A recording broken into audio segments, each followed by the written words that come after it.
आरोप केला की अमित मामुनी हा कर्मचाऱ्यांनी माझ्यावर लैंगिक अत्याचार केले, हे पूर्णपणे खोटं आहे. बिनबुडाचे आरोप आहेत.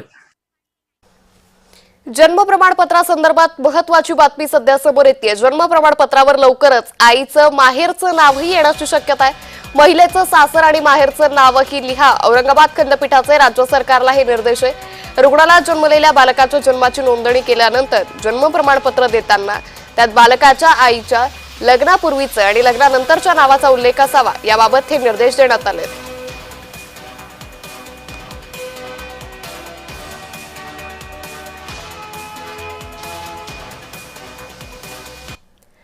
तर या संदर्भात अधिक माहिती घेऊयात आमचे प्रतिनिधी विजय चिडे यांच्याकडून। विजय, लवकरच आता आईचं माहेरचं नावही मुलांच्या जन्म प्रमाणपत्रावर येण्याची शक्यता आहे, काय अधिक अपडेट?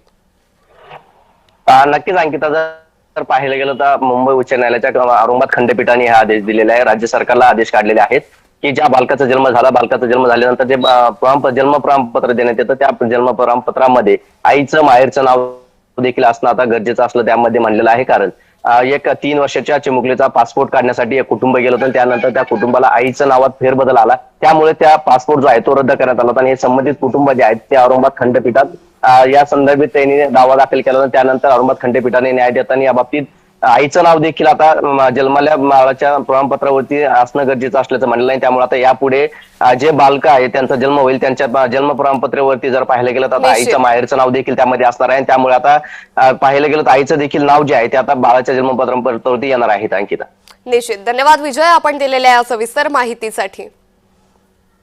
वळूयात पुढच्या बातमीकडे। बातमी राजकीय वर्तुळातून।